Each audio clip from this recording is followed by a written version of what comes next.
Hi, this is Stephanie Miller from The Stephanie Miller Show. Please enjoy this exclusive clip from my show on Political Voices Network. Who do you think, if you're considering this within the Biden administration, should be prioritized to be granted a pardon? Is it a small list? Is it a big list? Who should be on that list? Well, I think the big picture is you have to remember that the whole reason for having sort of the Kash Patel lists and the former presidents, now president-elect's comments is to instill fear and to cause people to pull their punches, whether they are in the government or whether they're in the media or whether they're corporate executives. That's the goal here. And it is true that one of the things that could happen is we could see these kinds of prosecutions and a shot across the bow. And I'm not just concerned about the people who could be targeted now, but as Neil sort of alluded to, it's the next group. It's the people who, the next special counsels, the next people who are going to have an allegiance to the Constitution and not to a person. And so there are a lot of positive reasons to be doing this kind of protective pardon, so that you actually are upholding the rule of law and you're not subjecting people who obeyed the rule of law to these kinds of threats, especially when one thing that is completely absent is any, as you said, Jen, any statement of fact about why these people would possibly be prosecuted. In other words, there's nothing which anyone has articulated as to what on God's green earth Dr. Fauci, a national hero, did other than save really, you could say, millions of lives across the globe. It is tricky, though, on the issue of what are the categories of people. And there you could have it be people who are in government, who have been threatened. You could have people who are explicitly threatened by the president-elect. There are different ways to do that. And just to be clear, final point, just because you might be offered a protective pardon doesn't mean that you have to accept it. That can be something that's decided on an individual basis. And, Liz Cheney or Dr. Fauci may have a very different answer than Adam Schiff, for instance, to just take three examples. And so I think it is complicated as to how you do it. But in general, I am in favor of it in terms of a way to protect the rule of law. He is just going to rewrite history forever. And it is more important than ever that the mainstream media do their job. He counts on that he's going to tell 150 lies, so you'll let, 75 of them go by at least, right? Right, exactly. I mean, he everything about him is a lie. Everything he says is a lie. I don't know if you saw that, but there was a picture of him with Prince William. Prince William is 6'3". Donald Trump says he's 6'3", 215, right? Yeah, But 6'3" next to 6'3" William was really short, so it's a little bit weird. But everything he says is a lie. But they have to. I don't care how tiring and exhausting it is to push back. You can't let any of them slip. You got to get them on every single one of them. Yeah. I don't understand why they've never done that. Yeah, I know. By the way, you seeing him overseas, you said, I got to say, it ain't a lot of fun watching world leaders who know better kiss ass and obey in advance when it comes to an orange-painted, incurious, idiot, traitorous, rapist, wannabe dictator who will every one of them over for Putin the first chance he gets. Not to mention just what an unbelievable, complete international embarrassment he is, right? Like the fact that he's already using his picture with Jill Biden in Notre Dame Cathedral to sell his cheap ass cologne. You have flashbacks to him shoving the Prime Minister of Montenegro and walking in front of the Queen. You're just like, oh God, he's such a boob. That's the thing. There's so much, there's all this dread, and I write about this a lot. There is just legitimate dread, but some of it is just every now and then I'll be cleaning something. I go, oh my God, Melania's gonna decorate it for Christmas again, and then I'll be like, oh my God, the handshake, the Macron handshake. Oh, what was? What did Rude Pundit say? It's like a walrus became a man and had never shook hands with a human before. It's what the hell was that? It looked like Frankenstupid was trying to take the petit president's arm off. He was like, look, I'm gonna get it the whole time. Just give me a second. It's always some alpha thing he's trying to do, right? Like he's trying to yank, in some sort of power move. But he looks like it's somebody trying to ape human interaction. And so on cue yesterday, he mocked Canadian Prime Minister Justin Trudeau, referring to him as the governor of the great state of Canada after floating the possibility of Canada becoming part of the United States. All because Prime Minister Trudeau warned that Trump's second administration would be a little more challenging, you think? Trump got elected on a commitment to make life better and more affordable for Americans, and I think people south of the border are beginning to wake up to the real reality that tariffs on everything from Canada would make life a lot more expensive, he said, echoing every effing economist anywhere in the world, right? Yeah, who, by the way, tried to ring this bell, tried to warn people, and everyone was like, but he went on Joe Rogan. By the way, I think he's saying that governor stuff about Trudeau because he literally just learned that Canada is not, in fact, one of our states. This is the guy who thinks Colorado borders Mexico, okay? He thought nipple and button were countries. He honest to God. Well, nipple's a country for me, but anyway. Hey. That's a story for another time. What? Dirty. Yeah, I mean, again, he was probably like, wait, that stuff up there, that's not part of our country? Oh, okay, well, that's good to know.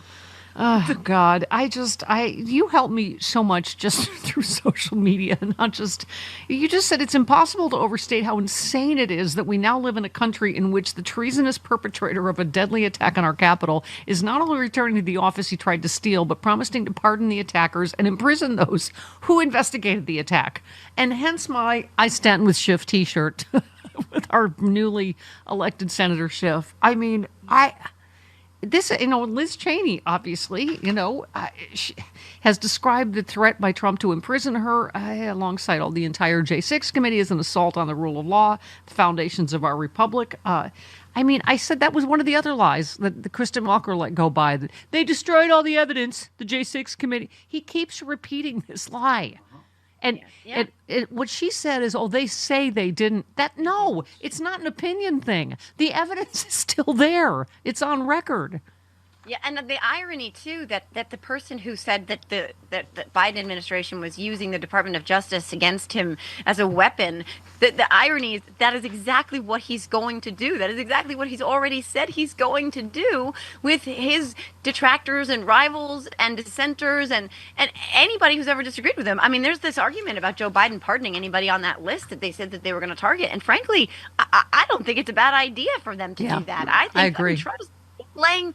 That's the thing. Like, no, don't take him seriously. Of course, take him seriously. And this is the thing, Joe, where Democrats got to stop playing by a set of rules that don't exist anymore. Like, yes, I understand in any world we ever existed in, accepting a pardon, you wouldn't want to do it if you've never done anything wrong. You think, like, why would I want to admit guilt? But we're not in any normal kind of legal or any other political universe, so it's.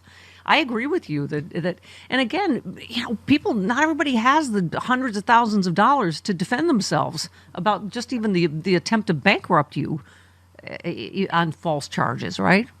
Right. Well, and Trump and everyone says he didn't do that with his last term. He didn't go after his, enemies, but he did. He 1,000% did. He tried to go after Hillary.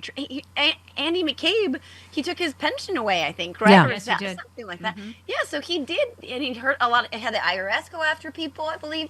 It's not as though he hasn't tried this before. He's 1,000% going to do it. And by the way, even though I think pardons are ultimately icky, it's like there's no check on a pardon. They can pretty much pardon whoever they want. It is his constitutional right, Joe Biden's constitutional right, to pardon whoever he wants. Mm-hmm. And Trump pardoned some of the worst people on the planet, one of which went on to murder his wife. Yeah. So, I mean, I think extraordinary times call for extraordinary measures. Yeah, and I keep saying, Joe, he's trying to rewrite history. He's going to try to rewrite it so they pardon the January 6th, insurrectionists and put the investigators and the, J6 committee in jail. And he wants the record written that he won the election in 2020. I mean, this is why, Liz Cheney said material collected by special counsel Jack Smith should be preserved, and as much of that information as possible should be disclosed in the special counsel's upcoming report. I mean, we can't even be confident that history is going to be written by historians at this point, are we? Oh, no, it's going to be written by Eric. It's going to be written by the marginally dumbest. In crayon. In crayon and ice cream drips. It's going to be like,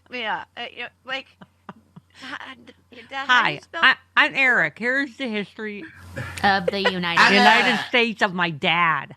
Well, I mean, because Eric's out there saying that the skyline, New York City skyline, was built by Donald Trump, and it's just like it's just obviously completely untrue. But so, what are they going to do? Rename it? Watch, they're going to try and rename New York City, New Trump City. Oh, God. Potterville. We're all going to be living in Potterville. Pottersville, exactly. Just speaking of Christmas movies, this election was people that are like, no, that George Bailey's a loser and the bad guy. Mr. Potter's the hero. Yeah, so true. So sad, but so true. You tweeted, Trump says he's going to send children who were born to undocumented immigrant parents back to where they're from. Those children are from here. They were born here. He's not going to be sending them back to anything. He will be sending them away from their home, and it's effing evil. I mean, just his casual talk about, what birthright citizenship, we're the only country that has it. First of all, no, Kristen Welker. There's like 36 at least countries that have it. But secondly, that's what he thinks of the Constitution. No, I don't like that one. The 14th. Yeah. And then you got Charlie Kirk, a community college dropout who incel loser who just moved out of his mom's basement like yesterday, saying, "Oh, that was created for the 14th was for slaves." It's like this is where they're going. They're like, yeah, just because we did it for slaves doesn't mean we need to do it for kids who are born here. Like we'll let that one slide for now, but we're just going to take that other one out. But on a human level, Steph, like. My kids are 11 and 15, and my son, he is legitimately worried about a lot of his friends. And a lot of his friends are scared, really, honestly scared. And in my town, this would impact a lot of people. Yeah. And these are kids, they're, freshmen in high school who've never lived anywhere else. Yeah. This is their home. And you're going to tell them, oh, either you go with your parents to this place you've never been, or you stay here by yourself, and that's not even really on the table.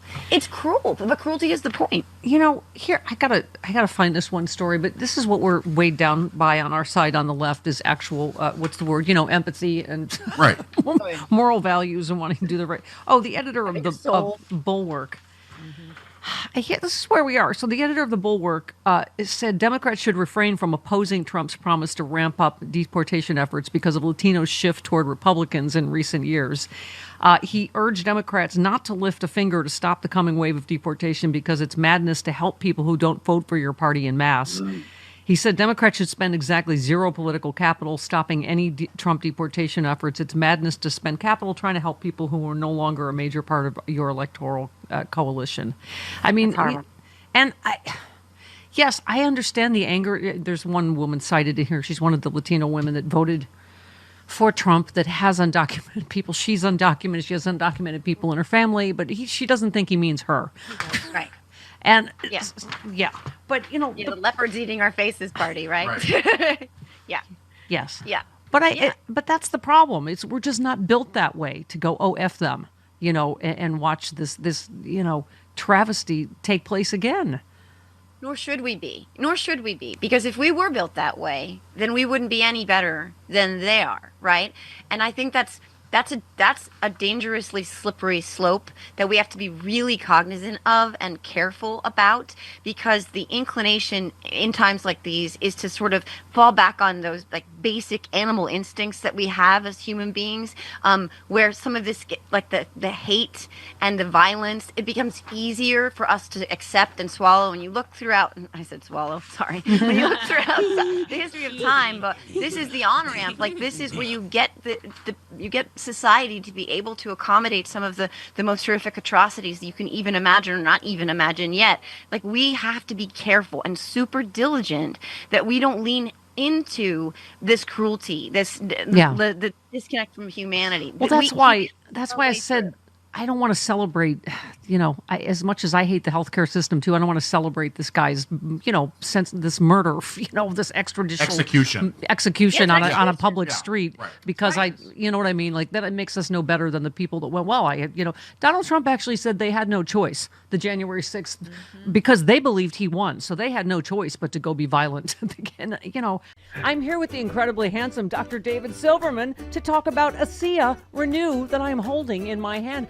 This stuff is amazing. Revitalizing Redox Gel. You hold up, you have you can it comes in drink form, and this is the gel form. I love, first of all, that supermodel Carol Alt will be promoting this. She's taken so many jobs from me, so I am so happy. Just to give some context, because I have to tell you that this is very unique. This is not, it's not a pharmaceutical, it's not a nutritional product. It's something that our cells make. It's called redox signaling molecules. But bottom line is, our cells make redox signaling molecules.